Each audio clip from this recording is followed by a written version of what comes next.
Let's go. Reporting live from our brand new HK Army headquarters. I got Cen Cal Alliance, Matty Marshall in the building, and NXL is coming right around the corner. I think you're leaving tomorrow? Wednesday morning. Wednesday morning. Yeah, so super soon. We have a great story to talk about today. Cen Cal Alliance, who's been with HK over 10 years. I believe it's 12 years now. Teach, the owner of the team. And we got two of the players here, plus Matty. And we're just going to have a great talk about this divisional team who has the most amazing story I've ever heard. And Matty and myself, we got to tell the story. Yeah, Marky, look, I mean, I've been doing this for a long time, and Teach was relentless. We figured it out. I'm coaching the squad. And we rolled into that first event and won the first event. There was 30 teams in D3, 56 in D4. So we're talking, probably around 800, 900 dudes. And these were the best. That's the best team on the West Coast right now, at least in event number one. Now, we got a lot of work to do, but the goal is season title in D3 and Premier next year. That is the goal. That's the stated goal. So, but it was how it was built, how it came together. It's a fascinating one, Marky, bro. Dude, I'm looking forward to telling this. I'm so excited. And we're going to get to this story in 1 second. But if you look behind Matty, just so we can break it, there's a PUSH logo, Matty. There's a PUSH logo. Bro, I saw when I'm like, okay, I've heard some rumors. Marky, what's the deal? So what is the deal, bro? So the deal is we are working together as partners with Brian Benini, as you know. Yes. OG Ironman, the PUSH DVD. Oh, way back. The movie. And Brian was a epic product developer for dye for many, many years. He's part of the reason why a lot of dye products that you guys use are on the market today. 100%. And he started his own company called PUSH. Yep. Which is the highest quality goggle and products I've ever seen in my life. Those goggles right now? Yeah. It's amazing. Brian is really good at design, and we want to let him do what he's best at. That's design. And on our side, we're going to take care of everything else, the marketing, the sales, and all that stuff. And we're going to work as a team to make sure PUSH stays in business because we love the company and we love Brian. I heard this and I'm like, oh God, this is best of both worlds. Okay, so you got the armada of getting products to the world and also stylistic. What is HK good at? Obviously, you're good at a lot of things, right? You've made some amazing products. You're great at marketing. You're great at making, aesthetically pleasing products. So when I heard that, okay, you got Brian Benini, who literally specializes in making not just functional products. And I'm not even getting paid for this, boys. This is no, he's not. He's not. Brian gave me some free goggles like 4 years ago, but I just love Brian Benini. I grew up playing with Brian Benini. He was a hell of a player. He's a mainstay on the Ironman. We won a lot of tournaments together. But he had a genius for making products. Even going back to making like custom autocockers back in the day with B&M. Shout out to Brohim. But he has a mind for that. And so to kind of collab and combine the blessings of getting Brian Benini in paintball for all these years and all the amazing products he's made. Again, like you said, with dye, I mean, he was, when dye made its first push into the world, Brian was designing those products. Correct. So like that was all Brian Benini's genius. And then this is just perfect. It's absolutely perfect because now Brian can design some amazing stuff, maybe bring out some new stuff we haven't even seen that's been living in his brain for a while. Exactly. And then you get, the force into the world and, that is HK backing him. Like, bro, that's amazing. Dude, so, props to you guys. Thank you. I appreciate that. I heard the rumors. Yeah. We had to get that out of the way. There's a big PUSH logo behind your head with HK Army. So like, wait, what's going on here? Like they built this new studio. Yeah. What is this? This is in the wall. Yeah. This isn't a it's sticker. not going anywhere. That's not fake. Yeah, but like you said, real quick, there's one last thing. But when Brian, Brian's like really relieved now that he just gets to handle what he's good at design. But as soon as like we were done with everything, his brain was just going nuts. This new harness I was thinking about, these new lowers, like it was all clicking again. He didn't have to worry about any of the other stress. And I was like, oh my God. I saw that spark come back in him. So we're excited to see what we extract from him because it's going to be awesome. Marky, Brian Benini, and I don't say this lightly, I mean, he is a genius for paintball design. Yeah. I mean, again, and when it's the same with Alliance. Like when I looked at this team when we first started, I'm like, okay, these guys can win. I didn't know it would be the first event. But it just, to be honest, but hey, careful what you wish for. But when I've just seen his body of work, it's because it's there's expectations for certain things and what's possible, but Brian has done amazing stuff. Like Brian Benini is legit a genius paintball or a designer, and he's just made some iconic stuff, like tons of iconic stuff over the years, stuff I've used. Yeah. Again, I literally wear his goggles right now. That's awesome. Yeah, so I just wanted to throw that out there, but let's get into the bread and butter while we're here, baby. We got Cen Cal Alliance in the building. Matty, tell the people what's going on. Oh, This is good. Where do we start? Well, I mean, I've been doing this sport for a long time, and I've lived some crazy paintball stories. I've seen a lot of crazy paintball stories, This is a pretty good one. I mean, it was, as I got to know these guys and I saw like Teach's origin story, which I really would like to start with. I mean, he's the prime mover. We got Mother's Day coming up soon. It's like none of us would be here without the prime movers, the mothers. If it wasn't for them, like none of us would exist. Like Alliance wouldn't exist without Teach. He took over a paintball field there and, made it an actual tangent thing that exists in the world that's not going to go away tomorrow, made it better, improving upon things. And, to give these guys I call it the dojo, like a place where they can go and train. And I call tournaments the tests. We go to the place where we need to train to improve our package that we bring to the tournament. And then we go to the test and we are weighed and measured, right? So it kind of all started with Teach, but it's just a good story. We got Travis Turner here. We got Travis Marto. We're bringing in a little bit here. Go. But it was kind of one of those things where I was just like, there was a lot going on in the off season. I was already working with some teams and, I didn't know if this was going to be a reality. And again, we'll get into the details, but because, again, shout out to Teach, bro. You are absolutely relentless. Would not leave me alone. And he made this his reality kind of like, because how does the world work? You have an idea. It's like HK. Before we got here, Marky's given us a new tour of his facility. And it's like, when I first met these dudes, like, there were these like cocky, hungry, fun dudes from LA. I'm from San Diego. So it's like a little antagonism. Like, I remember sewing headbands in the back of the car, bro. I mean, this is. But it's an amazing story, right? Like the success you guys have had, you had this concept, you worked your asses off, and you willed your reality into the world and forced reality itself to kind of, you like transcended all these different things and just molded the world to your wills. That's kind of what's happening over here with Alliance, so in a very small amount of time, which puts a target on their backs, which we'll talk about in a bit. Yeah. But anyway, it's just cool. So like, I kind of wanted to just, and we had talked about this at the event, right? You're like, hey, we see each other at the WCPPLs, and shout out to Mike Himman doing God's work over here on the West Coast. Killing it. But I was like, dude, you got to hear this story for Alliance, and we started kind of, talking shop a little bit, and you're like, oh, bro, that's a really good story. Yeah. But it all starts with Teach's origin story because, Teach, I didn't know any of this about you. I just knew your name was Teach and you were kind of a big important person in, the world of scholastics in the Central Valley, but I didn't really know how important that was. And you were a superintendent and, you obviously are kind of a very important part of the infrastructure of what the world is, like trying to lead young minds and mold them in order to produce a next generation. And you kind of taken that mindset, but then you told me your origin story where you were a son of basically young teenagers raised by your grandmother who grew up in the fields of Central Valley. And I was just like, this is such an amazing origin story. Like it makes so much sense of why you're the person that you are. So maybe if you could kind of just bring us there, because I think it all starts there. It's like, tell us a little bit about how you came up. Like, who were you born to? Where did you kind of grow up? Like, where did this mental toughness come from? Yeah, bro. I mean, everyone has an origin story, right? So how you got into the game, but mine started way, way back, My parents, 13, 14 years old when they had me, very, very young. And my dad being 13, obviously that didn't last too long as far as him understanding, the role of a parent, and being young parents, it's hard. It's tough now. I'm a father of 3 sons and it's tough, But yeah, grew up, with my grandmother raising me because my parents didn't really know how. They were too young. And that's honestly where the story starts because paintball is a gift. Paintball has given me so many gifts in life that it's a humbleness and a way of gratitude. And I talk about gratitude all the time when I work with teams, and I work with a lot of teams out there as far as in schools. But the gift really has been this story. Not knowing my dad, paintball, sometimes people talk about, I went to a birthday party, that's how I got involved, or I attended for the first time, I got to play paintball. My story is really paintball allowed me to understand who my dad is, right? So later on in life, when I got to find my dad and figure out who he is, paintball was the reason why we bonded together. Paintball was the reason we connected on a different level because we didn't know each other.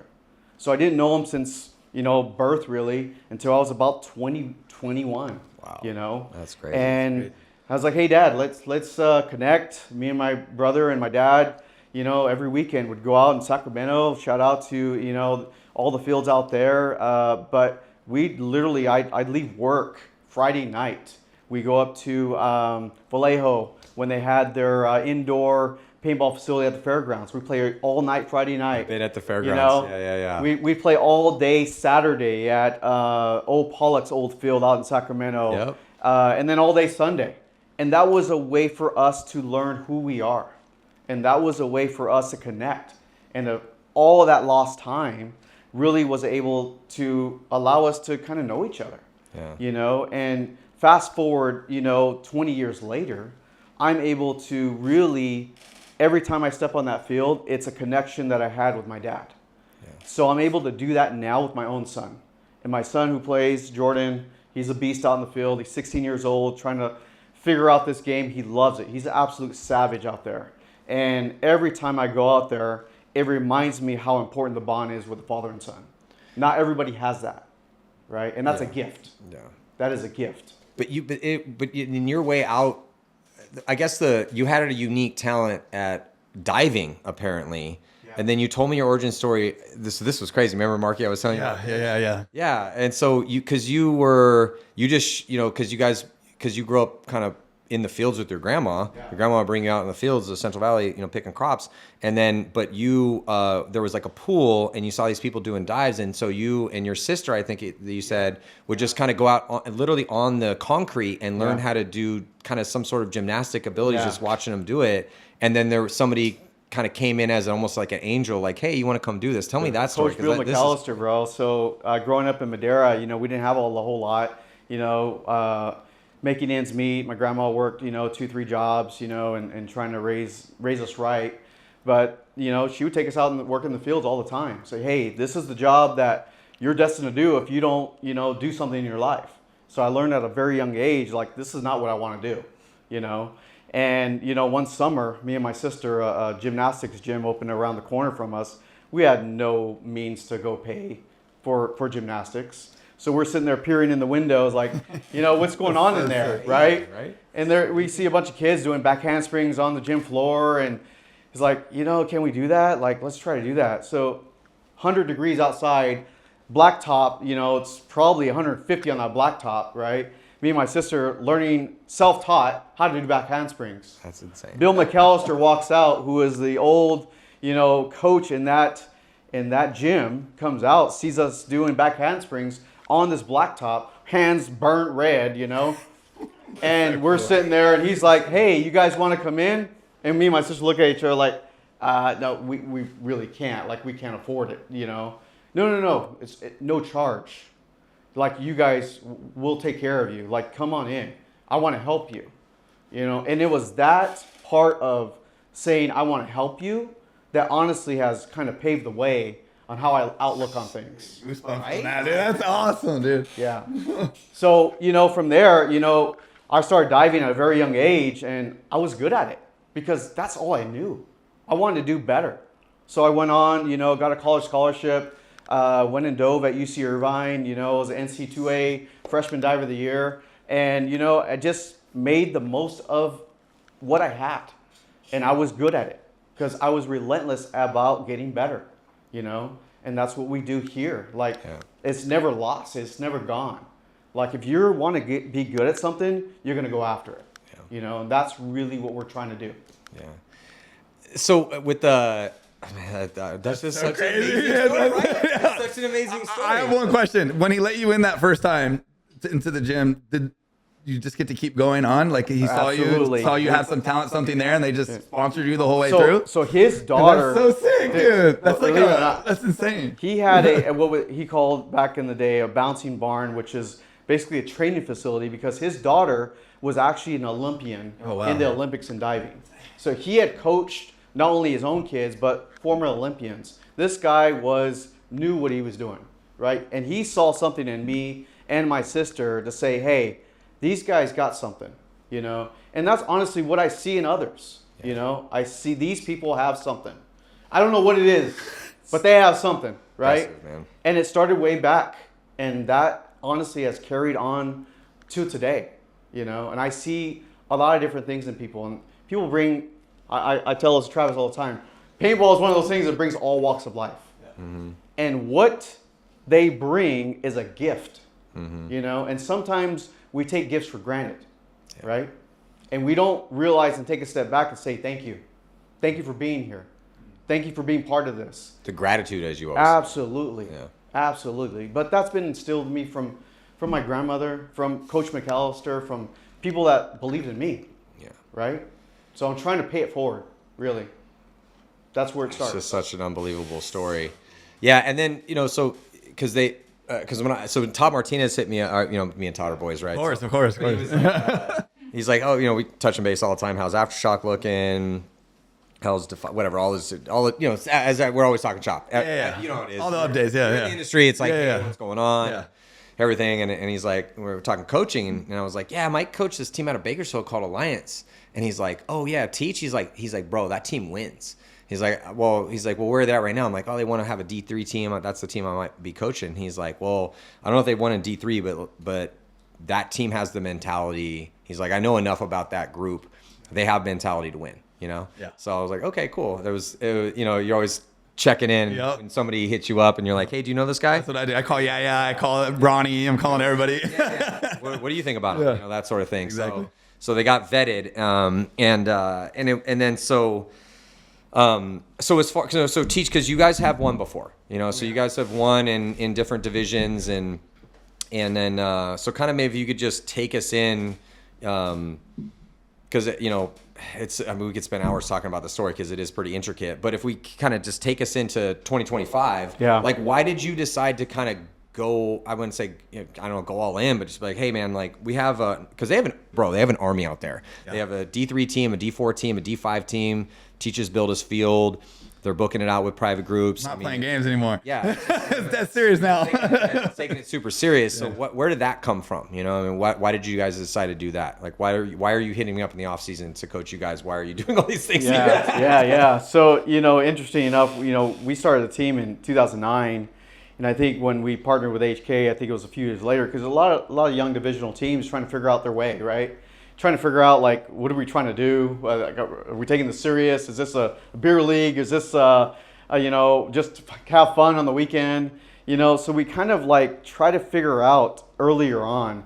And what we found was, you know, this whole thing about coming together and working together to actually build something really good, you know? And, you know, with this whole sense of gratitude and really appreciating people first before they're actually players, you know, that's really where it starts. You know, we've had a long history of playing so many different leagues, NXL, WCPPL, UPL, you name it, we probably played it. And I would kind of like put our little glory really is we won in every league, you know? Every league that's been out there, we podium in every league. Oh. You know? And WC just being the freshest and newest, right?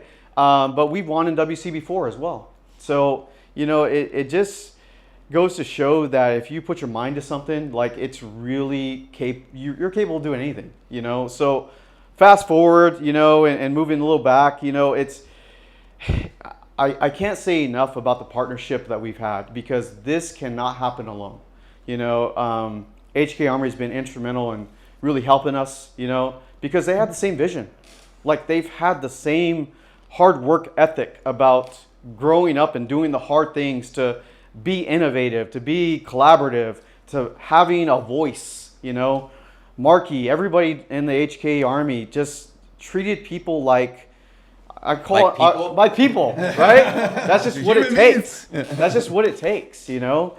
And, you know, moving forward, it's like, okay, we just bought the field a year ago. Alliance Precision Sports in Bakersfield, that field was about to close down. Like that, one less field for people to play in is not a good thing. It just was not going to be a good thing. So we decided as a family, you know, is this possible? What could we do? So we ended up buying it, and we never looked back, because, you know, it has brought so many joys. Not just the birthday parties and the people that come, but it's this sense of when people come to our park, we treat them like royalty and they're part of our family. That's just what sets us different, you know? And you ask any of the probably 100+ players that's been on our roster for the past 12 years, they probably all tell you the same thing. oh yeah, that when I was with that team, you know what? They treated me right. They believed in me. They thought I could do something better than myself, you know? And those are the things that we instill at the park, you know? And I thought, honestly, we had a good group of guys this year. I honestly thought, and I say this every year, but this year is a little different because we have talent, we have the skills, we have the mindset. We didn't have the right coach. And when I reached out, I looked at the laundry list of who might be available. Right? Where's who Matty might on be that available, list? right? Technically, I wasn't even really like available. No. But Matty has never done this before. He has, from knowing him, I met him for the first time last year at the Joust tournament, and I saw the way he talked to people. I was the general at the job. You were Yes. down on that one too. Yeah. Yes. And I was part of that. And I saw the way he really connected with people. And that was something that I was inspired about because that was what I honestly try to do. So you try to emulate like people that are like-minded. Yeah. And, you know, when I reached out to him, I was like, hey, this is a long shot, maybe. I don't know, but it's worth a shot. It's like, and he says, you know, I've been relentless about trying to get him here. Honestly, I was texting this guy. I was calling this guy. Hey, Matty, you gonna come? Hey, can you get back to me? Like what? Like, but I knew early on that with Matty, anything was possible because I could go on for days about what he's done so far. But just the tip of the spear is he has allowed us to live up to our potential, held us to accountability, and probably the first thing that I heard him say that keeps ringing in my ears over and over again. Effort is between you and you. And I cannot say that enough because you bring your own effort. You have to bring that every day, you know, and only you can control that. And when I work with schools and I've been a principal, and that's where the name Teach comes from because I've been a teacher. I was a math teacher forever, went on to be a principal for the past 12 years. Now I oversee schools, you know, with superintendents, and that's just what I do. He's a big dog. Yeah, he's at the top. I work with a whole bunch of different teams in the education world. And honestly, the two things that I see that teams lack is really a focus and really intentionality. How intentional are you about doing what you want to do? And what is your focus about being there? And that's honestly what I saw in Matty. And Matty has brought that like hundredfold to our team. What is our intention? What is our focus? And every time we practice, it's about that. We just had a practice yesterday. I'm sore. I'm 50 years old. He put us through the ringer. But you know what? Like, it was our best practice. It was our longest practice we ever had all year. It was our best practice. And we are relentless at going after it, you know? And it's just, we all love each other. But Teach, when we first talked, like, what did I tell you? Like, what is required? Radical when our honesty. first conversations. We got to be honest about what we're trying to do. Radical honesty. And you know what I call that? I call that being a truth teller. When I work with teams, I ask them, do you have a truth teller in your life? And if you don't, you need to find one. Because that truth teller is going to tell you the truth even when you don't want to hear it. You know? And those are the times that you need to understand, like, you got to be better. Look at yourself in the mirror, figure out what's your intention, what's your focus, how are you going to do it, you know? And honestly, it's been a great ride so far, and we're not done yet. You're just starting. We're not done yet. You're just starting. It's only been a couple months. There can't be a better duo right here. Like, just like the, you know, the way that you're speaking and what you're about, and you know, Matty, you guys are like the perfect two to come together. It's just amazing to just hear what he's saying. And I know you already for so long. And obviously I've known you for a while, but just to hear this is like two great minds alike with this team. It's going to be a really tough team to beat with you two on board like this. When he first hit me up, I was like, hey, look, here's the deal, man. You know, once we worked through kind of some of the details, and longer story of how it all kind of came to be, but because I'm in San Diego, they're in Bakersfield, and I was coaching the Narcos, but then they had a D3 team. Like, if the Narcos hadn't dropped their D3 team to D4, this probably would never happen. Yeah. You know, because Oz is great. Love Oz. I love what the Narcos have been doing over there. They got an army as well, too. I have a D4 team already, Mortal Enemy. Shout out to them down in San Diego. But you know, and I really enjoy coaching teams because, man, I've been doing this for 30 years. You know, I got a lot of, you know, don't mistake my confidence for arrogance, but I got a lot of wisdom to dispense because, and I'm not, you know, eventually, hopefully I live for another 40 years, but one day I won't be here, you know, so you have to give back to the next generation. But when I talked to Teach, I was like, look, man, when I coach teams, like I'm not the person you see on the webcast, you know, like the webcast is what needs to happen because we have thousands and thousands of people watching that, and I have to be an anchor for that, and I have to tell the story, and I have to be, you know, as you know, like I can't just be up there and like be ruthless with it. You know, we're telling a story. I'm a storyteller up there, a narrative play-by-play guy. But if I come coach your team, I'm going to be absolutely relentless, and I'm going to be a hard ass because that's the only way. You know, if you want to find success. And I also I want to work with like-minded people. I don't want to work with weak-minded people. And this is just, if you bring me in, that's how it's going to be, or we're not going to do this. And he was like, Matty, 100% let's do it, you know? And then, so that's why I can't wait to bring Marta and Turner into this conversation because they are them, you know? Is that how he's been? Yeah. Absolutely. He's a man of his word right here. Absolutely. Yes. Yeah. So 100%. Yeah. I cannot say enough about what he's been able to do in a short amount of time. I already knew it again before he got here. I already knew it in the guys before they got here. I always say, you know, I believe in the guys before they believe in themselves. You know, the testament is obviously on the field. We won the first event, but you know, there's a lot more there. I don't think we've actually cracked our full potential. And I told him this yesterday in practice. I don't think you guys actually peaked to where you can be because there's another gear. Yeah, we were sorry. I mean, we were talking earlier too. Like this could be the next. You were explaining it really well. Sort of like Paintball Fit Camp, which is a big family. They own a field and they're just out there playing 3-4 days a week nonstop. They just love the game of paintball. And this could potentially be another Paintball Fit situation. I mean, that's the plan, you know, like you guys aren't playing 3 to 4 days a week yet, you know, but they got big boy jobs, you know, so it is what it is. I mean, Fit's got I love PB Fit. What an inspiration. Yeah. Again, I say this all the time, and repetition is message. Inspire is my favorite word because it means to breathe life into. And that's what PB Fit has done for a generation of paintball players, and it's happening right this second. They've won 2 events in a row. We got the event coming up next week. They're the favorite. And when I kind of started coaching divisional teams, I did that because like I've been coaching kind of on like, people don't know this, but you know, I've been helping coach or help like with the mindset with pro teams for years. Yeah. You know, because it's not a lot of people that pro teams can come talk psychology, tactics, and strategy with that aren't their enemies. And I'm not their enemy. No. I'm their ally. You know, I'm every pro team's ally. So I'm just kind of taking what I've been doing with the pro teams for years and then just trying to bring that to the divisional level as far as mentality. But it's the same thing. I mean, the same thing after this last event in Tampa, and I'm talking to some of these teams. I'm like, let me get this straight. Your game plan was to go and out gunfight the dudes that play 5 days a week. Are you playing 5 days a week? And they're like, no. I'm like, was that a good strategy? They're like, probably not. I'm like, all right, let's rethink this then, you know? And then maybe you should put a little more effort into this because that's a crucial piece of the foundation of your success. Maybe that's not possible. Do you have a backyard? Can you shoot pipe plates in your backyard? Like what's possible here? You know, I mean, I'm not trying to be unrealistic about this, but this is reality.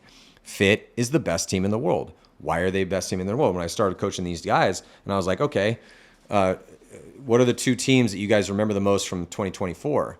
Who did the best? And they're like, well, it's PB Fit and Red Legion. I'm like, who do you think plays the most paintball out of all the 20 pro teams? Oh, mysteriously, it's Red Legion and PB Fit. Yep. Okay, well, is that a giant mystery as to who's doing the best? Red Legion won 2 events last year. They won the series title by a mile. Their plus minus for the year was plus 77. It was Red Legion by first degree murder for most of the teams. They just came paint last year. Sorry, I had to throw that in. Let's go.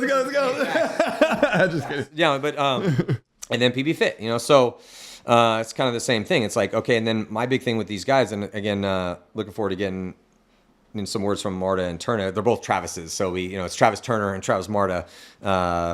But to the lieutenants, I call them the lieutenants of the team. You know, because you need leaders. Like I can't do everything. Teach can't do everything. This just goes for everyone. If you're a divisional team, like you can't look at your leaders and expect them to do everything for you. They're not your parents. They're gonna hold your hands. You need sergeants and lieutenants, or you're never gonna win.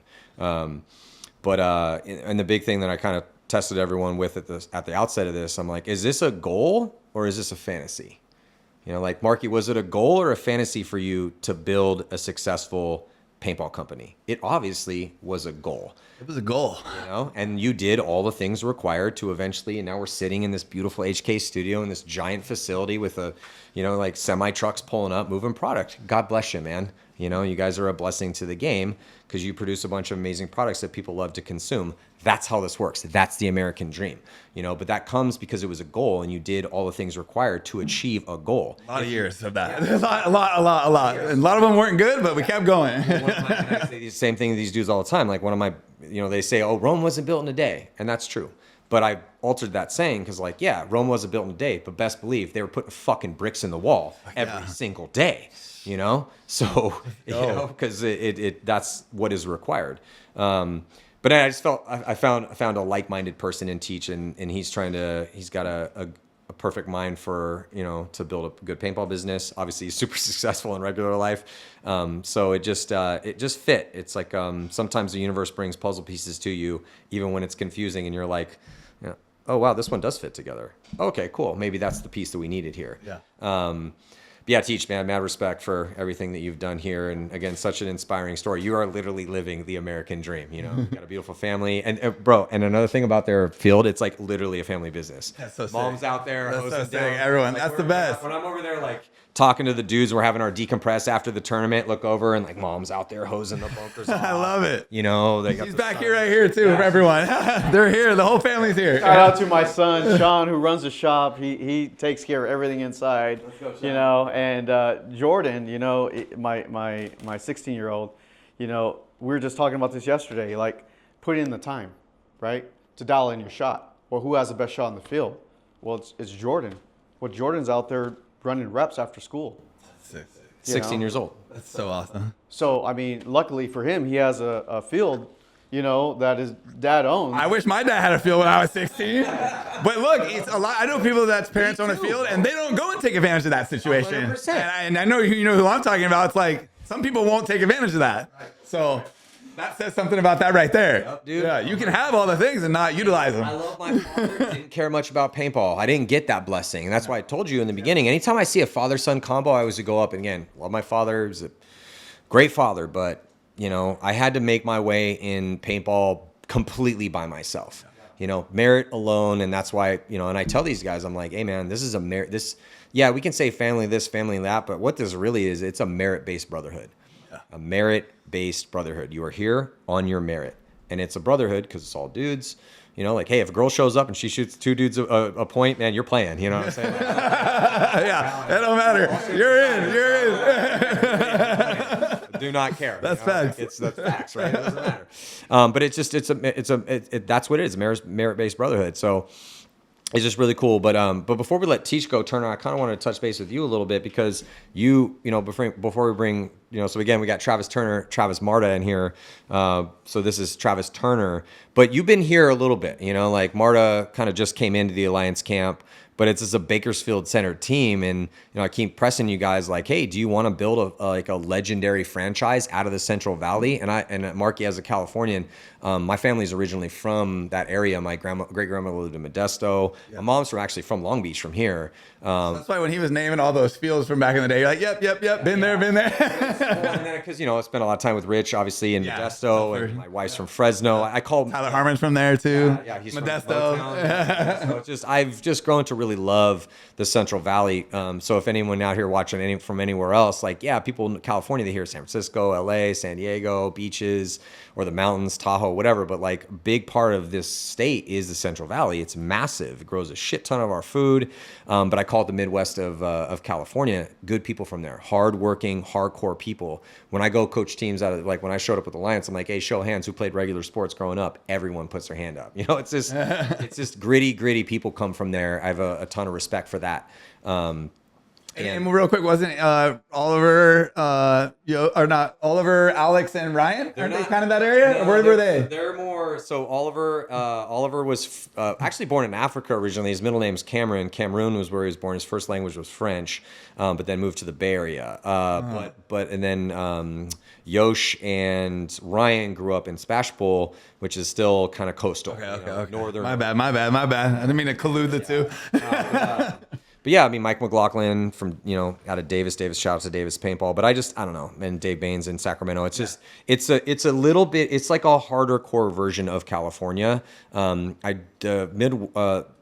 middle part of California doesn't really suffer fools. They are a little more worldly and less frivolous, man. I mean, that's just kind of my experience with people from the Central Valley. I love people from there. So, that kind of actually was part of it too. It's like, Bakersfield's far. But I'm like, we're probably going to get some gritty ass dudes out of there. Like, we'll see. But so I'm challenging them. It's hot in Bakersfield, brother. Yeah. It's getting hot. And cold in the winter. Dude. It's cold in the winter too.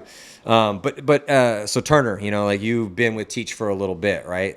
But also this is kind of one of the cool things about we'll get into the weeds a little bit, and this might be a long one because this is a good story, ladies and gentlemen. But because Turner, you were gonna be a pro baseball player, right? Baseball was your trajectory, right? Yeah, that was the plan. Small injuries here and there, but I was in the right direction. And then COVID hit, and then it kind of changed everything for me. That was my senior year. Was looking at the Yankees for quite some time, and then when COVID hit, it kind of that was the end of it. And unfortunately, I had to come back home and get a big boy job, and then I've been playing paintball with Teach for a very long time, but I didn't know that the transition from baseball to reality back to the real world, I was just going to be consumed with paintball. But, thankfully, Teach gave me that opportunity to do so. Yeah. And then, because, when I talked to Teach, he's like, man, we got a couple studs on the team. He's like, we got this dude named Travis Turner. Like, he could be legit, And then when I showed up and watched him, I call him Superman. Yeah. That's his nickname for me. Yeah. I was like, and then, I was like, I kind of saw you play, and I'm like, all right, man. And obviously we got a lot to work on here. We're in divisional paintball, but has the physical skills required for this, But again, before we kind of let Teach go and bring Marta in here to kind of dump into this story, I kind of want to get into the beginning of this new run for Alliance. What's the difference here in the sense of, because you're taking this super serious right now. You obviously have a ton of talent. Teach sees this talent. Being a read of talent is crucial, but organization, leadership, why Alliance, bro? Why are you here, bro? It's an easy question for me. When I first started playing paintball, just how everybody does. I would say a huge part of the paintball community started with,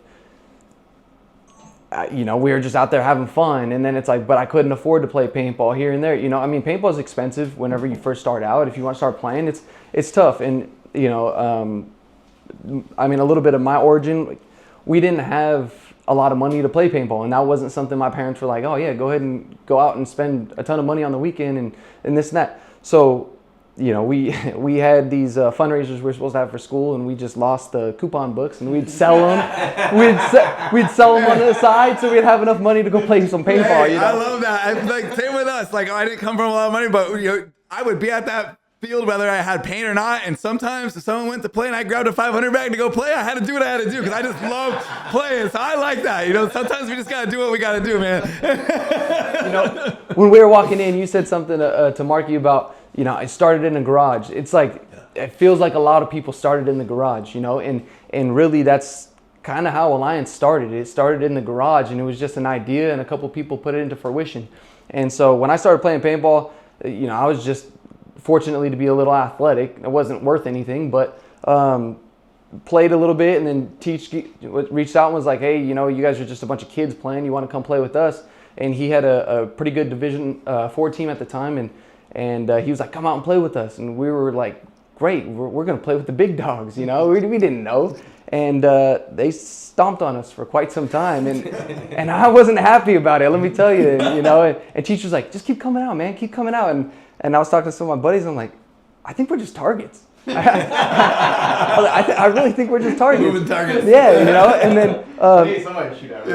you know, and as time goes, people started filtering in and out, and then we started getting serious with Teach, and then I went off to Arizona to play some baseball, and Teach would hit me up all the time. Hey man, how are you doing? You practicing? How's baseball going? We're looking forward to you coming back and playing paintball. Like summer, we're ready for you. And you know, like many people, broke college student. Teach calls me and he's like, hey, we got an event coming up. It's a UPL event. We need you. I'm like, I would love to be there, man, but I don't have the means to do it. He's like, what do you need? I was like, well, I would need to fly out. I need a plane ticket. I need everything. Yeah. I need a sponsor. Yeah, and I'm like, I need a plane ticket because I can't afford the gas nor the ticket to get out there. And he's like, done. I'm like, nah, dude, I can't ask that of you. And he's like, dude, I got you. And I'm like, no. So I contemplated on it for a while, and then he sent me the plane ticket, the confirmation. And I'm like, yeah, I'm like, all right, well, I'm going to UPL. And I told you he's relentless. Yeah. He didn't give me a choice. I didn't have a choice. I tried to move the date from today to another day. He's like, nope, we're going today. I'm like, all right, done. He's good, dude. He's as good as he gets. Hey, we got to get results, man. We got to get results, you know? Yeah, man. And you know, we went out there. I went out there, and it was a grind, and it was my first UPL event. And we ended up taking first place on a rainy day. And it was just one of those things where I felt that sense of community. I felt that sense of family, brotherhood. And it was just like, okay, I'm bought in. You won me over. I've been playing organized sports my whole life, and it was that sense of family that I felt. So I knew since then Alliance was going to be where I was going to be through my duration of paintball in my career of paintball. Whether it was good or bad, I was rocking with them. And Teach knows, you know, there's been days or events or years where it just hasn't gone our way, and he says, hey man, how do you feel about this? I'll Teach, whatever you say, man, I got your back. Whether it's good or bad, we're rocking together. So it's just kind of that's been my story with Alliance. You know, it's a little bit of a ramble on from the beginning, but you know, that's where we're here. That's why I'm here. You know, that's why I'm sitting here in this position right now, is because he gave me an opportunity, and it was kind of just set in stone from there. Bro, I'm telling you, it's just That's sick. I gotta ask him one thing real quick, because you said you had a shot at playing for the Yankees, and then you said COVID hit. Yeah. What happened with that stopped that dream or whatever? You didn't really specify. How fast was your fastball, Turner? Tell him. So I mean. Because you said COVID, but what about that made you not be able to go play? Yeah, so unfortunately, Jeez. my fastball, I was throwing 94, you know. Woo! Pretty good, bro. Yeah, unfortunately, in today's world, it's like average, you know. What Hey, in the position did you 80s, play? that would've I was a been- pitcher. Oh, pitcher. Yeah, I was a sick. There we pitcher. go. Yeah. Sick. So, you know, COVID. So I had a lot of opportunities. I had a private bullpen with the Giants, and then I went and played in an expedition game with them or for them, and I hurt my shoulder, and they were like, you're a liability, get out of here. Oh, shit. And so, you know, it's a business. You know, Yeah. it's a business, and I understand that. And so, I put my nose on the grindstone and got better. You know, and so then I went to Arizona to play out there. First year, broke my thumb, had a red shirt. Second year, we played an immaculate year, or halfway through the year, I was having a hell of a season, and found out one of our guys was ineligible, and we had to forfeit the whole season, and lost that season. Just went straight downhill after that. And then my last year, where I was like, okay, this is all or nothing, and COVID hit, and it was just. And when I, to your point, or to your question, when COVID hit, the draft used to be 40 rounds. They cut it down to 10 rounds my senior year because of COVID. And there wasn't any money because they weren't allowing fans in the stadiums.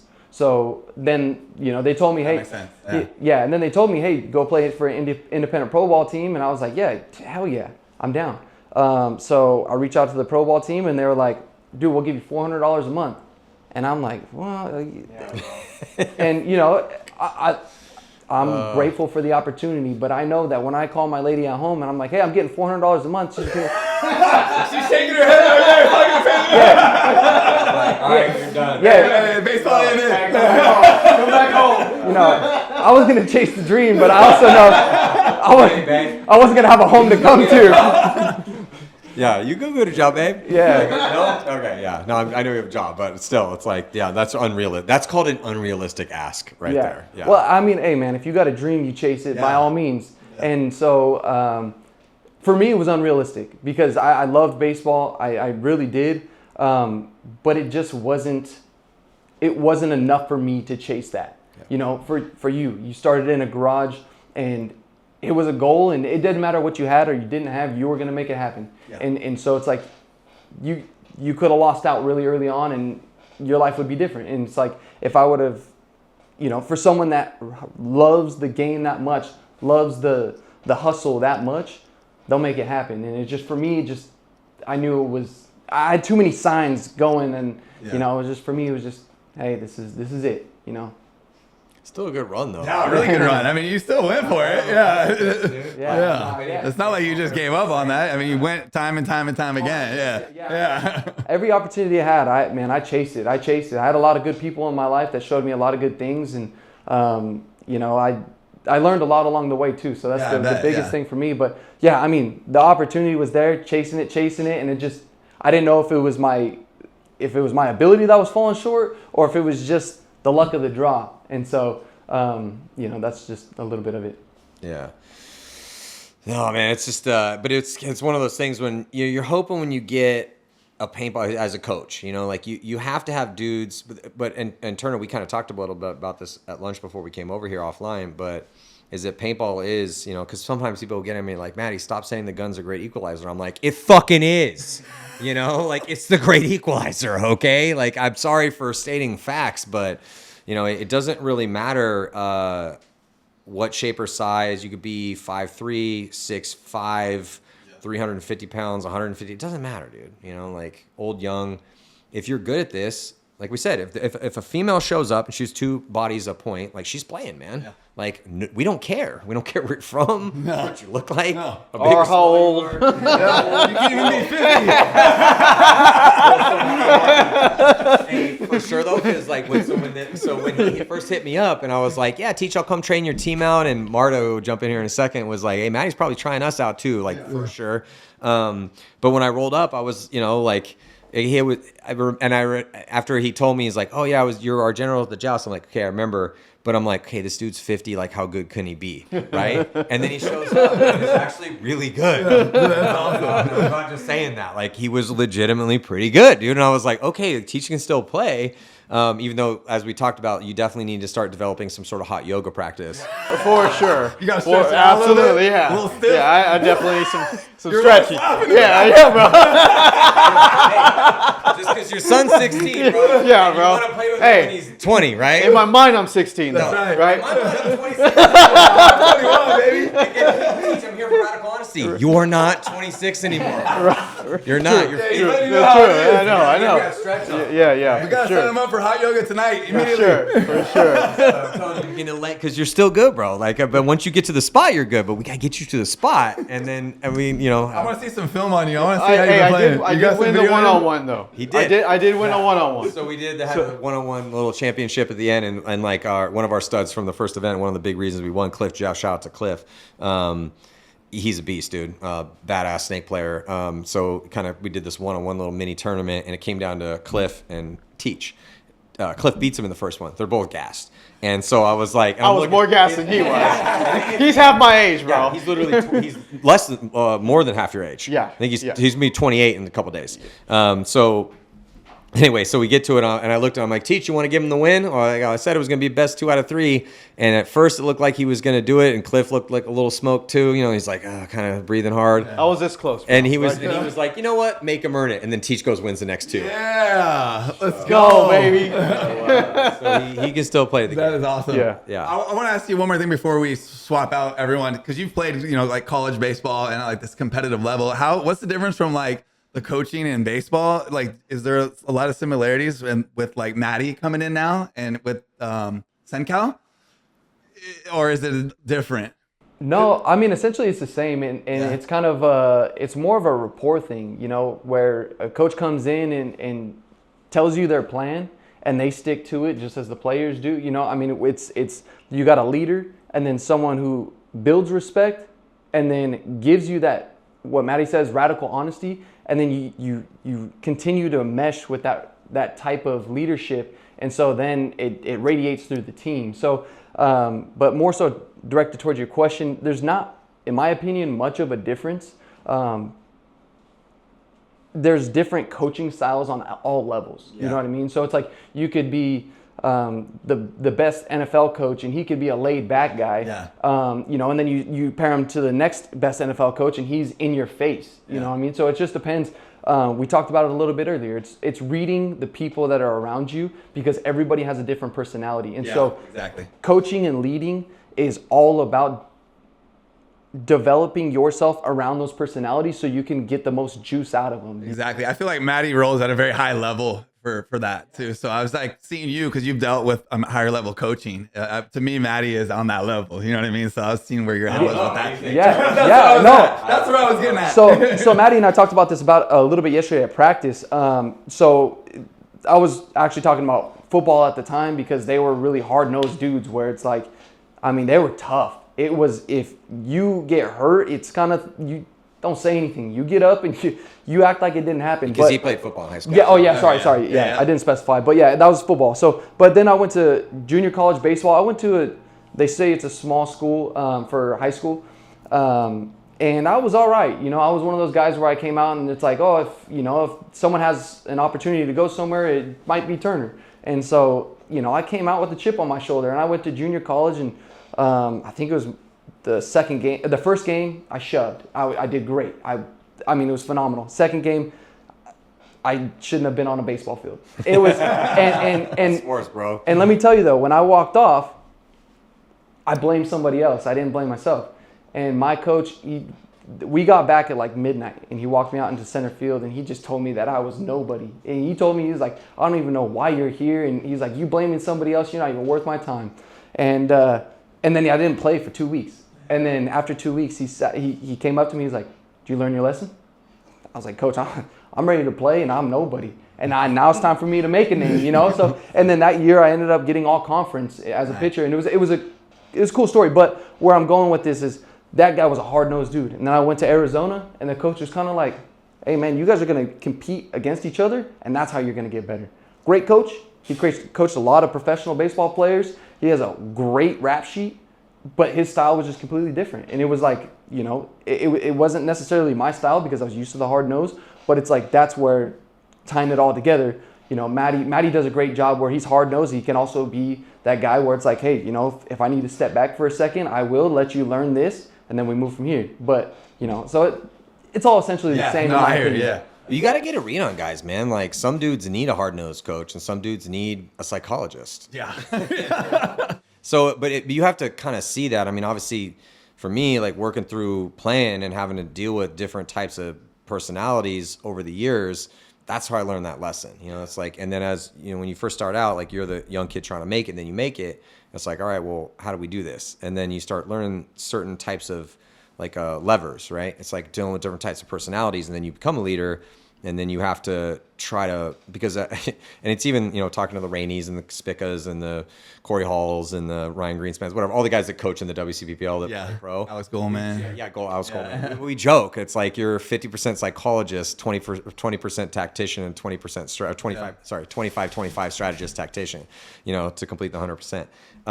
But that's real, bro, because you kind of have to get a read on these dudes. And, like some guys you got to yell at, some guys you got to pat on the back. Yeah. And I mean, but honestly, but this is kind of one of the things with the Alliance, like, dude, if you're not down for being held to a certain level, then you can't be here. Like you just can't, because we're trying to build something special here.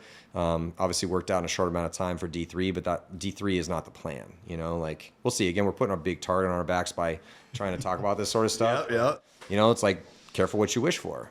I mean, that's kind of the whole, and I talked about this with these dudes, and can't wait to get Marta's, because Marta's a hard-nosed dude too, man. Like, he's a good dude. But he keeps us humble, though, because one of the things, when they won the last event, yes, we won first place, and me kind of being the owner of the field and the team, really trying to celebrate success, right? Because success breeds success. And success is rare. Absolutely. It's hard to win these tournaments, man. Absolutely. But the first thing, I said is, hey, guys, look, you're first in your division at this point in time. He came back 2 seconds later. Yeah, but you're like 18th place on what your goal is to be premier. That's like looking at it from a different lens, right? Completely. Like, the goal is premier. Alliance wants to play premier. They want to be a winning premier team. I was right out the gate. I'm like, what's your goal? again, is this a goal or fantasy? It's a goal. We can do actionable items to try to achieve that goal. It takes a certain mentality, a certain level of attention to detail, obviously a massive amount of effort to increase your skill level and your experience. But is that everyone's goal? Show of hands. Okay, that's the goal. Cool. All right, yeah, so we won the first event. Who gives a shit? You know, like Turner, you said this at the last one. Mara talked about this too. It's like, all right, well, that ends. If we won the first one, we could go get smoked at the next one, then no one's going to remember that. But if the goal is to be a winning premier team in a year, 2 years, or whatever that may be, well, then based on our goal, yeah, cool, we won D3, but there's 17 premier teams. We are currently in 18th place. Yeah, bro. That's true. Yeah. I'm here for radical honesty. Yeah. Just don't bring them around if that's That's serious. yeah.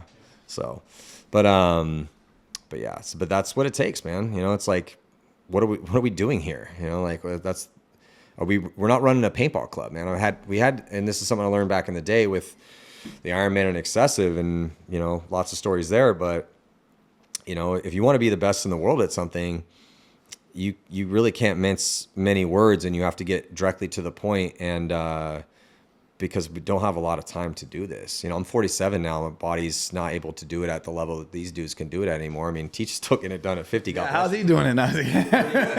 Found you, baby. But yeah, but this is finite. This is finite. And I think that, remember Bob Long told me this when I was like 22. You know, Bob was probably like 55 at the time. And Bob Long, legendary, if you just got here, like, but you know, Bob Long's a legend, but Hall of Famer. But he's like, hey, Matty, appreciate this while you got it, kid. You know, and I was like, what do you mean, Bob? And he's like, well, because I'm, you know, in my 50s, man, and I'm out there playing, and you know, sometimes I can shoot you, but it's tough because you get young kids get to run around, do all this crazy stuff. But he's like, I look at a move, and my brain and my heart, and my soul is still 25, but my body's not, and I can't do that anymore. So enjoy it while you can. This ends. So knowing that it's finite and knowing that it ends and knowing what's potentially possible given the right mindset and attention to detail and effort, okay, well, what are you going to do with it? So that's what I'm trying to instill in anybody that I work with. And these dudes they're right for that, because we got some beasts on this team for sure. Time's valuable. Time. Valuable. I always say, man, you know, even when I'm working with schools, and time is a factor. It always is, you know, and time is something you can never make more of and can't get back when it's gone. So what are you going to do with what you got, right? And that's what we're trying to do. You know, our park, you know, we're just starting it. We're growing it. Can't say enough about the tremendous relationship we've had. Being successful in a year, in a short amount of time, it's honestly been because of HK Army. They've not only been able to supply us with all the product, all the best paint, but you guys been, again, I'll say it again, I'll keep saying it till the end, instrumental in helping support small businesses. I don't think you understand how important that is, not just to me, to my family, but to everybody that comes to our field and any other field. You know, it's just been a great relationship, and something that sometimes I think people take for granted. I really do. And I just want to say thank you. Just want to thank you for all you do, and all the boys and everybody that helps. I call, you guys answer, you pick up the phone. Whatever we need, you guys help us. And I can't say this enough. Thank you, Mark. Thank you for all you do, bro. Anytime. I appreciate you. We wouldn't be, we can't be happier to be with there's not a better person that we would like to be partnered up with. So we appreciate you. I appreciate hearing that. It means a lot. Yeah. Appreciate you. So maybe we should get into this, because the story of the us winning this event is a pretty good one. Let's bring Travis Marshall. Yeah. So Marky, we had, again, obviously a really good run at the first event. Bringing in, you know, we got Travis Marta, Travis Turner, the Travises. Two Travises now. They just go as Marta and Turner, you know. All right. Obviously, we don't have anyone on the team who's under 6'2" and 215 pounds. You know, like, so don't get in a team fight with us. You guys are making Teach look small. No, but it was one of those. So these two dudes here, they were absolute legends for me at the event. Big reasons that we were able to get that victory. And what's crazy about this, Marky, is like, maybe we could start out with Marta, because Marta, did you think we win the first event? No. And that was a quick no. No. I mean, people at the field, they've known me for a while. Everyone in Bakersfield, and they'd come up and pull me aside and be like, give me the honest truth. Like, how are you guys going to do it? And I was like, it's not going to be pretty, but but it's a process, you know, so I was okay with that. And so, no, but it was a surprise that we were able to put it together so fast, you know. By the time that we got out of prelims, then I knew. If you would ask me again, I'd be like, we're going to win, yeah. Yeah, well, because it was a scrappy win. Like our plus minus was like a +6 for the event.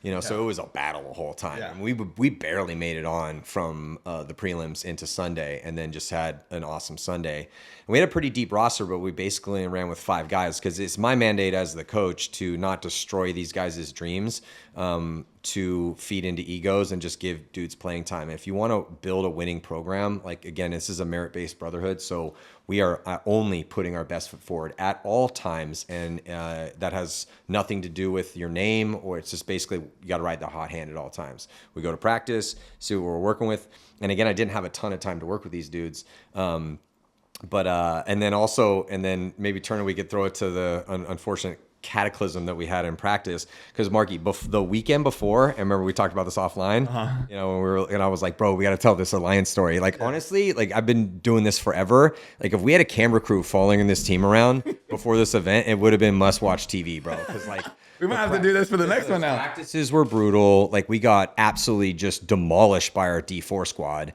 at the practice before that. Turner and my center player, Joe, were like at each other's throats, arguing, like, you never listen. Like, I had to almost grab these dudes by the scruff of the neck at some point in time. Oh, like, shit. hey, enough. We are not doing this. Talk to each other like men, you know? Like, it was rough, bro. Like, it was a really rough one, because we went from the tryout where Teach was like, hey, come out, coach the squad. And I was like, I don't know. And then ended up coming out. We had 5 dudes, and Turner and Marta were a part of that 5, and I'm like, we need some depth. I was like, hey, send the bat signal up, you know, like, anyone in the Central Valley, like, let everyone know we're trying to build something special here out of Bakersfield. So if you give a shit about that quest and you're good, like, let's come out of the woodworks. So then people started coming out of the woodworks. Rhino came out of the woodworks. He hadn't played in a bit. So we had dudes that hadn't played. Marky, we had dudes that, like, my center player had not played a tournament in 2 years. He literally came off the couch. Shout out to Joe. Joe's lost 30 pounds in. Let's go, Joe. Yeah, Joe's lost 30 pounds in 2 months. Was there early, just a great team member, you know? Marta hadn't played with these dudes. Turner's never played a D3 event before. Like, again, when I say we had no business winning that event, we had no business winning. Now I get why he's saying there was no shot, he thought. I mean, again, radical honesty, right? Like, yeah. But is the crew sticking together now? The scrappy the crew we threw together, that one? that's the plan. Yeah? I mean, yeah. I mean, that is. I mean, is that the plan, boys? We're rolling now, yeah. We can't come here and do this and then just Everyone breaks hang it up. Half-assed it and get smoked. Well, I know you guys, but, you know, we're missing a few. Yeah. No, it's. I mean, again, that was kind of the whole thing, because, like, I mean, what did I say to you guys at the first event or at the first practice? Like, what was my mandate or question to you guys? I mean, Marta, Like, are we serious about this? You guys want to win? Are we gonna do this for real or what? Because he's driving 4 hours to come to Bakersfield. Yeah, it's a big mission. Like, we're not gonna come just mess around and have a beer league and waste his time. So that's kind of what he asked. Who's serious about it? You know, who wants this to happen? So yeah, and then I mean, why are you on Alliance, Marta?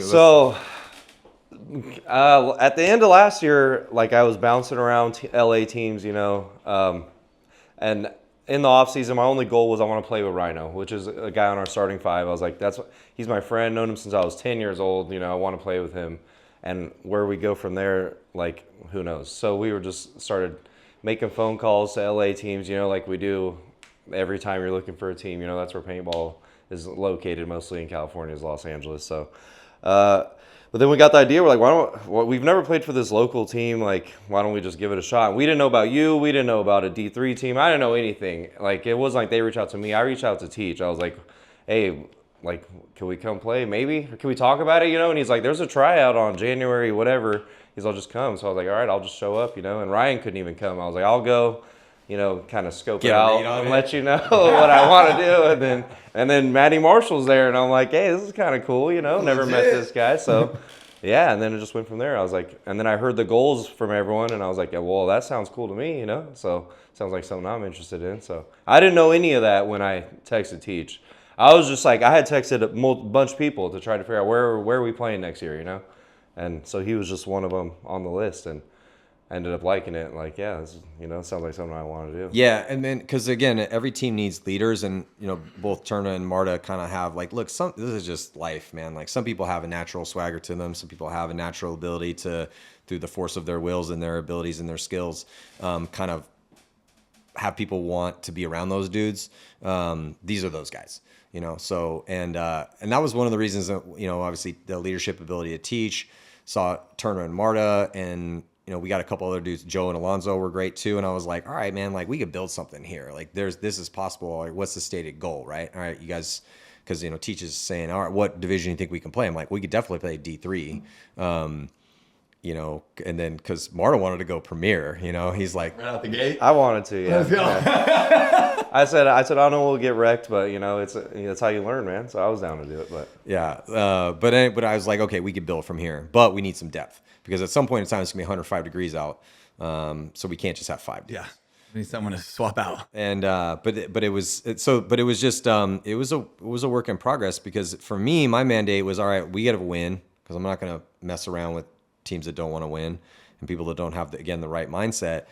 So in a very small amount of time, I got to try to do what I can and get these dudes with that mindset. Like there's talent there. How do we harness that talent to get them to that point, which, is not an easy thing to do. Right. But they were grinders, like they were down to, listen to criticism. And I mean, even, but it got a little wild. I mean, maybe, Turner, like you and Joe were at each other's throats occasionally, but that's kind of also part of it. Cause I would also tell him like, hey man, I like the chips on your shoulders, but the criticism is good and the fire's good, but it has to be, is that an asset or a liability to us? So speak to each other like, like gentlemen, even though that's not exactly how I said it. And then the to kind of jump to some drama, because so we're a week out from the event, and I'm looking at this roster and I'm like, I need Turner on that D side, because got a couple guys that can play that role, but Turner's the best dude for that role, so need him whole. And then very early into literally the Sunday before the event, so we're like 5-6 days away from the tournament, and we start the point and look up, and Teach is waving the point off, and I see Turner's like corpse on the ground, and I was like, and I in my mind I'm thinking, all right, well he dislocated his shoulder, like that's because we've all seen that a million times. Yep.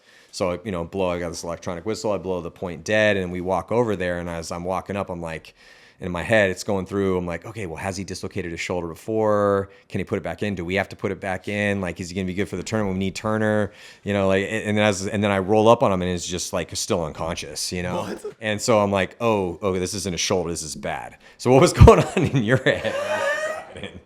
I mean, they saying all these things, but I don't know if it's true or not. Because Are you knocked out? I was just taking a snooze. Just taking a little break. Yeah, man. I mean, a couple points before, Maddie was yelling at me for getting shot out early, so I just thought I'd sleep on it for a second.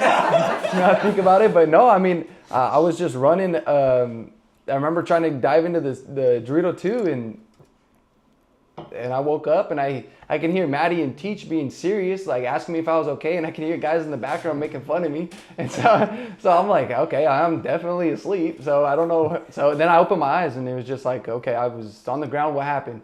And then Teach was like, hey man, you were out for a couple of minutes, what's going on? And I was like, I don't know, my neck hurts though. Was it a bad dive? What happened? Yeah. So essentially there was like a, because he's athletic dude, does a full Superman dive. We were risking, I think we were going to D2 off the break. He caught a seam. Yeah. So kind of a freak accident, like caught a seam in the turf, put his barrel underneath. It happens to the best of them. Tank goes up. He literally, because, what are you, 6'2", 210 pounds or something like that? 205. Yeah, 205. 205. Big dude, but like. I like to say 210 though. Well, you look like a 210, dog. Cool. Anyway, so basically, full on Superman dive into it, and it broke. He was going with so much momentum, it literally broke the barrel in. Yeah, I've seen that many times. Completely off of the gun because the barrel was lodged underneath. I pulled it out of the seam. Woo! And then he had this big abrasion on his neck. And honestly, for a second, I was like, man, we're going to have to call the ambulance. You have to get carted out of here. And then we have a nurse on the squad, too. He's a nurse at a prison. And we have a cardiologist on the team, too. Squad set, dude. We got everybody. He throws deep. Also, let's go. he was saying there's like people around. got the cardiologist. I mean, they weren't really making fun of him. They're like, "Oh, dude, is Turner okay?" Me and Ryan kind of were. I was like, I've only met this guy like 4 times. I was like, dude, what is this idiot doing, man?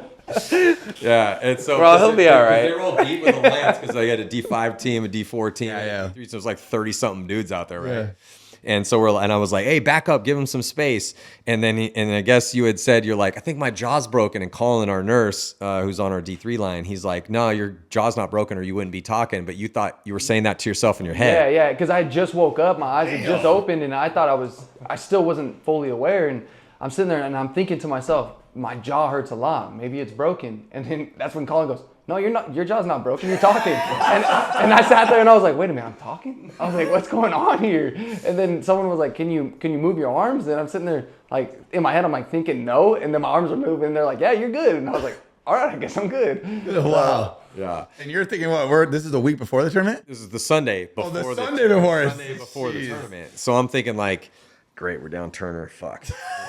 All right, well, because there's no way he's playing next weekend. Yeah. You know, he's got a concussion for sure. But to his credit, again, they breed him tough in the Central Valley.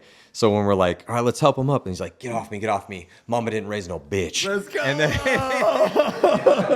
gets up off the ground, and it was kind of a little bit of a, he was kind of a zombie for like the next hours. He didn't go home. We're like, "Hey, you good, bro?" Like, and Turner doesn't like to be coddled, so anytime we'd be like, come up and be like, "Hey, you good, bro?" Like, I'm good. Are you good? You know, like it's the same. Golden. Don't worry about me. What does he say to you when you're like, "Hey, Turner, stay alive"? He's like, "You stay alive, you know, I'm mad, yeah." You keep your ass alive. Good advice. Yeah, no, I'll take it.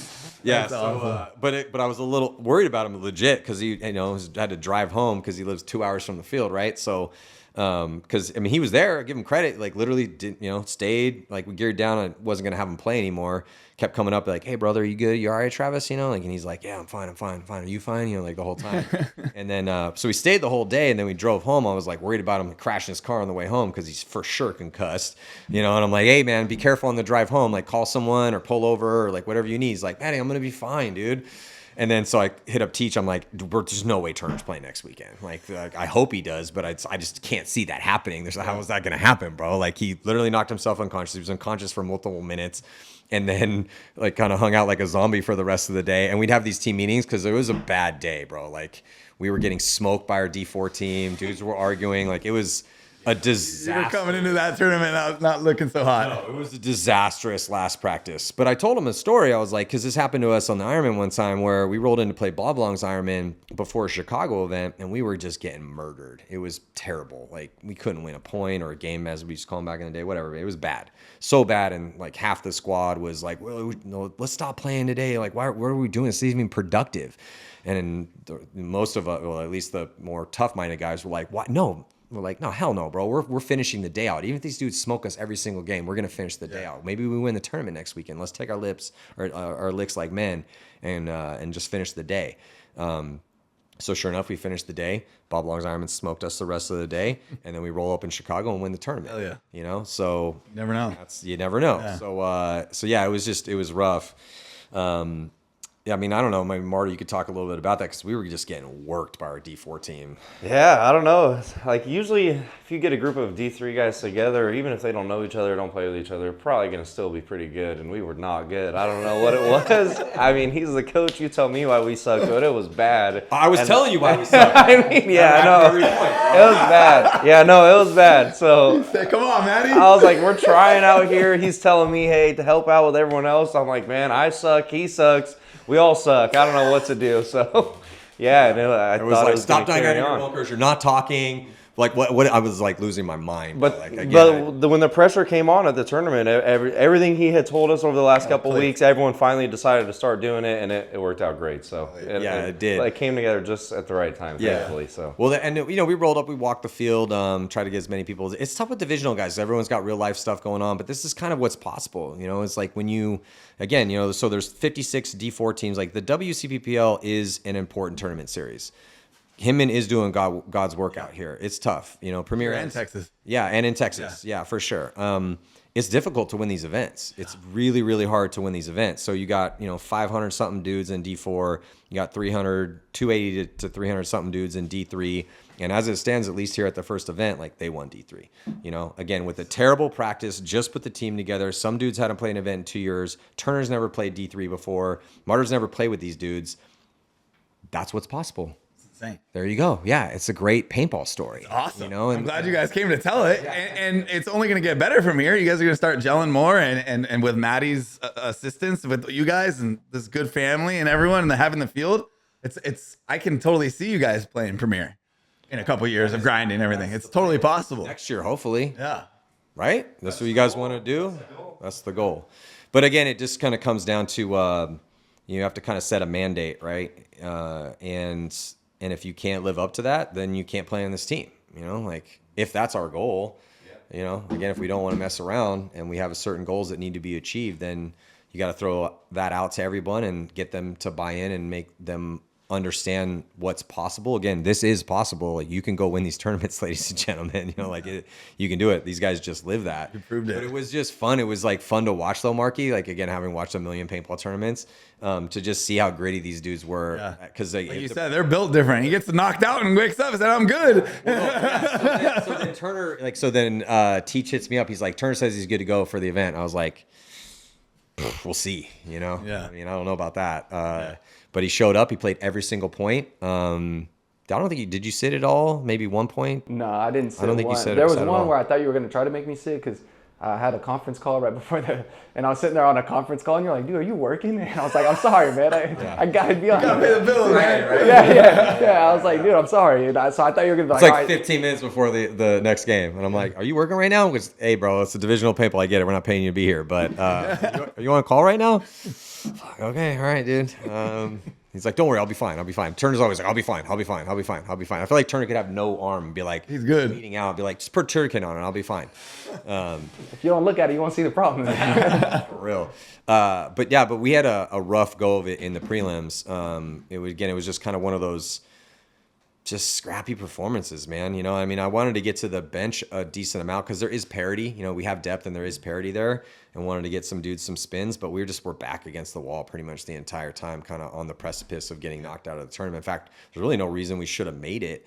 You know, like if the team that beat us at the end, if they had scored the last point for whatever reason, they just decided to not go and hit the buzzer for the last point because they were already out, right? I think that was the deal, right? So then we had, squeeze in. yeah, and then we had our fate. And then we needed two teams to work out in our favor, you know. So we lost last match. We were watching the field still, you know, hoping that things go our way, and they did barely. Like Everything just worked out. Everything just fell. What were you Last thinking? team in, 12th team in. Yeah. You know, they took 12. We were number 12. So. Yeah. So what? And then you were telling me, what'd I you had a tell Rhino? horrible last match, and you mic'd me up, and they've been joking at it in practice ever since. They're like, "Man, the curse of the mic," because I did terrible, and I was like, did. "I don't even want to go watch it." I'm not gonna lie. I was like, "Oh boy!" After I mic'd them, I'm like, "Dude, they're not doing so hot." It was so bad. Marno was trash in that match, which is actually again, I'm here for radical honesty. But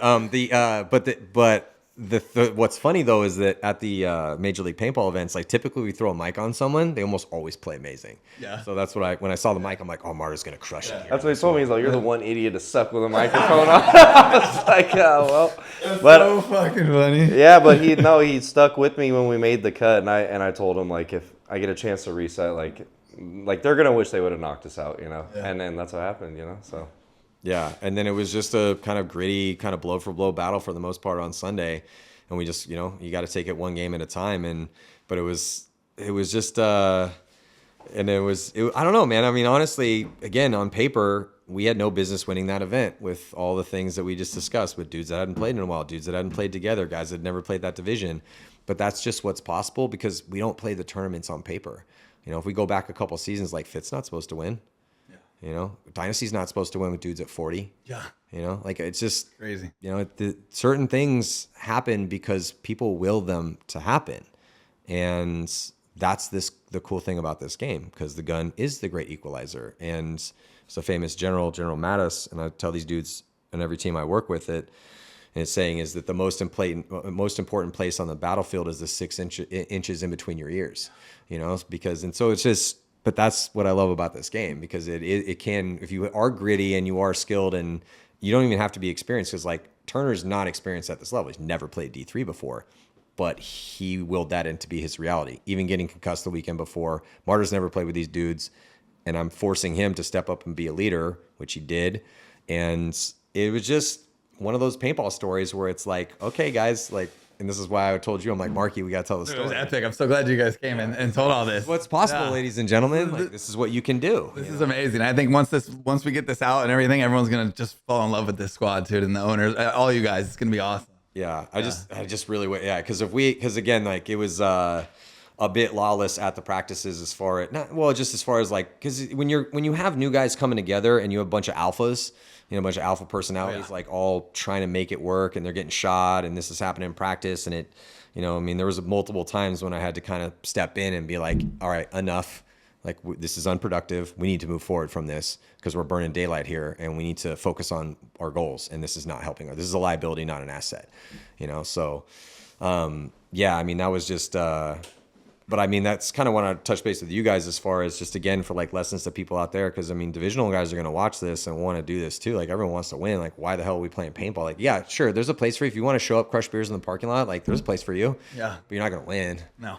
It's just. Sorry. Yeah. It's just not kind of how it works out here. No. Maybe you do. I mean, that would be a cool You story. might get lucky once. Who knows? Not consistently. Anything's possible, but it's not probable. There's, those are two completely different things. But as far as like, what would you guys say to the divisional players out there, whether it be in Florida, Northeast, Europe, wherever, man? Like, you guys did just, so again, 56 D4 teams, 30 D3 teams. We obviously got a lot of work to do based on our stated goals as far as like, okay, we want to be a winning premier team. All right, you guys are in 18th place right now. Like, that's our mentality heading into all these practices, and they're down for that. Like, what advice would you give to, like, because I mean, still like up and coming divisional players, but I mean, Marta, you've been around for a while, but now finding some success, but have you never won a D3 event before, right? No. And then this was your first D3 event. Yeah. See, this is what's possible, ladies and gentlemen, But it's like, but you guys, the special thing that these guys have, and why I'm happy I'm working with them, and I saw that at the first event. Again, there's a certain intangible kind of, there's so many different ways to put words to it, but you call it charisma, you could call it swagger, you could call it intensity, force of a soul. But I looked at these dudes and a couple other guys, especially our starting five, and then even like some of the other guys on the squad too. And I'm just like, all right, there's something here, man. Like, I don't know when it's going to happen, but I think they can win. And I was floored too, bro. Like, when my wife was like, how's it going? I'm like, we fucking won. She's like, really? I was like, when I went home after that practice, how'd practice go? I'm like, it did not go good. It was terrible, to be honest. It was absolutely terrible. Oh my god. And I don't know when but I still believe in the guys. And then sure enough, we go and barely make it into Sunday as the last seed. And then just game at a time, Scrappy wins the whole way It's through. made it that much better of a story, the whole thing. 5 dudes too, like, So sick. yeah. So, but as far as like maybe some last words on mentality, because you guys have that mentality. Like, you could be, you could take this farther, and I'm just wondering what's inside your guys' brains as far as that. Because again, you have been playing for a while, but like maybe something clicks, something's different for you. I don't know. I mean, Marta, what do you think? For me lately, it's been more of just like taking it seriously, like, do you want to, like you said, do you want to go drink beer in the parking lot and play? Because you can do that if you want to do that, but that's completely different than what we're trying to do by winning tournaments and stuff, like that. There's a completely different process that goes into that, and like, now having you around has helped a lot, like, made me realize like, hey, you're gonna do one or the other, which one's it gonna be? And like, that's why I like, let's focus on winning, man. Like, when I'm Teach's age, I can go mess around with, with my friends and not care. But right now, like, let's go try to win, and that's, to me, is to differentiate that. You're not going to have fun all the time. You're going to get wrecked in practice. It's not going to be fun. There are some days you're going to wake up like, damn it, we got to go to practice again today, and that's part of the process. So that's what I would do. Stick with it during the bad times, like, work hard, and you'll be able to do it, Yeah, I mean, for me, man, being relentless really means something to me. I mean, it's one of those things where, you do good, you do bad, nobody cares. Nobody cares what you're going through in that moment until you make somebody care, like we've talked about. And so pushing through the adversity, because while you're chasing success, there's going to be a lot more adversity, a lot more things go against you than things go for you. And so being relentless through those moments is, in my opinion, the pivotal change that you're going to be able to make in that moment, because if you're going to run away from it, then you're never going to reach it. So, there's going to be times where people outwork you. Someone's not as good as you, but they're still going to beat you. Like it's not always going to go your way, and it's not always going to be fair. That's the biggest thing. And so, the only way to combat that is to keep pushing and being relentless. So, that's just my mentality. Like, I do that with little stuff. Every once in a while I'll go on these little fasts. I know I'm going on a little tangent here, but I'll go on these fasts for 48 hours or whatever. And I'll go home and I'll make dinner for my lady. And she's like, dude, you're on a fast. I know you're hungry. Why are you making dinner for me? And I'm like, because I got to get stronger. Like, in my head, it's just the small little things, because those little things mean something. So if you can make a small change, it's going to make an instrumental change moving forward. So, just taking small steps and being relentless. Yeah. And I guess also too, because we were able to do something really cool in like a really small amount of time. And this might help me too. Like, what do you think what was like the most important part of our training that helped you guys out the most? Marta, what do you think? So the thing is, when you get in divisional paintball, and if teams want to spend 8 hours, This also might help our enemies. So yeah, it might sharpen your swords and bring it, and we'll see, because that's only gonna make us better too. So if you go out there and practice snap shooting for 8 hours and you play D4, D3, you should know how to do that already. Like, what the difference is for me is practicing the scenarios in your head. Like, hey, you're down points. There's this much time. The bodies are here or there. Different scenarios like that where you have to think during the game. Like, I don't need to go. Everyone needs to practice the fundamentals, but that's not the part where I need to get better at. Like, the part where we need to get better at is situational paintball, like making the right moves at the right time, being able to think and use your brain during a point, And then that's been the biggest. Like you said, we sucked at shooting off the break, and all those 4-on-5 drills, you're down a point, those all came into play, and then we were able to do it because we had done it 100 times in the month before, Yeah, we played it down so much. But thrive. And no one cared. Like, we're losing by 2. I don't care. How much time's left? All right, cool. We did this drill so many times. Like, it's, no problem. And that's the difference when you start moving up the ranks. Because when you get to D3, everybody can snap shoot. Everybody can lane. Like, that's the fundamentals. Like, you're learning that in the lower divisions, So that, to me, that's the big difference, And those are the teams who thrive. Yeah. What do you think, Turner? Yeah, that documentary that PB Fit did, they talked about it, how whenever they got into the pro level, the difference was from being Division 1 or semi-pro to pro was the IQ. And that's what they worked on, and that's what they changed was their IQ. So they were a step behind everybody, and that's what they really worked on to get better at. And right after that, they win World Cup, and then they win the opening season tournament. So IQ is a huge thing, and it's one of those things that you have to play to learn. So I am with you, Marta, that I agree that IQ is a huge aspect to winning. Winning paintball. So, but ultimately, it's just getting out there and being on the field and building cohesion with your guys. Because if you're not communicating with them, you're virtually playing a solo game, and paintball doesn't play that way, So cohesion and then building IQ is, in my opinion, what's going to build success. I love that paintball IQ answer.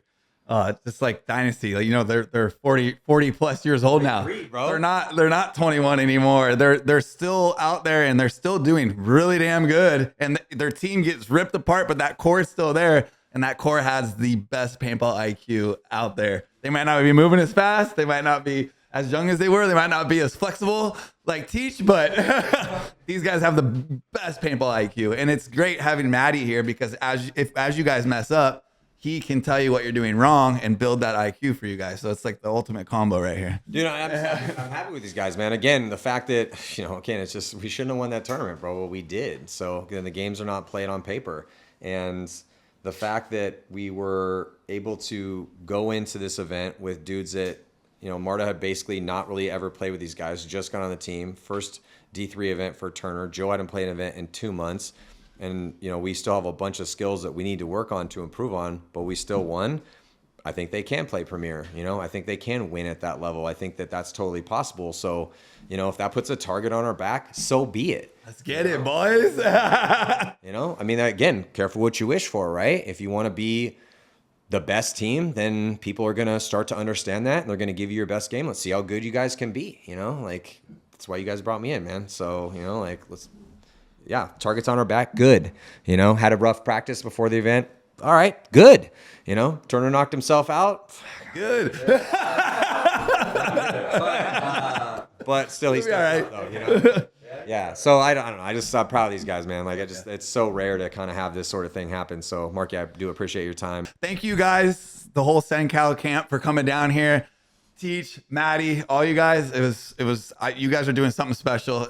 You know, you guys have a great family, great players, and it's awesome to have Maddie paired up with you guys. So I'm excited to just see what Cen Cal does in the future, and I really appreciate you guys coming out here. I know we're running out of space, so we're gonna leave it at that. But thank you guys so much. Really appreciate it.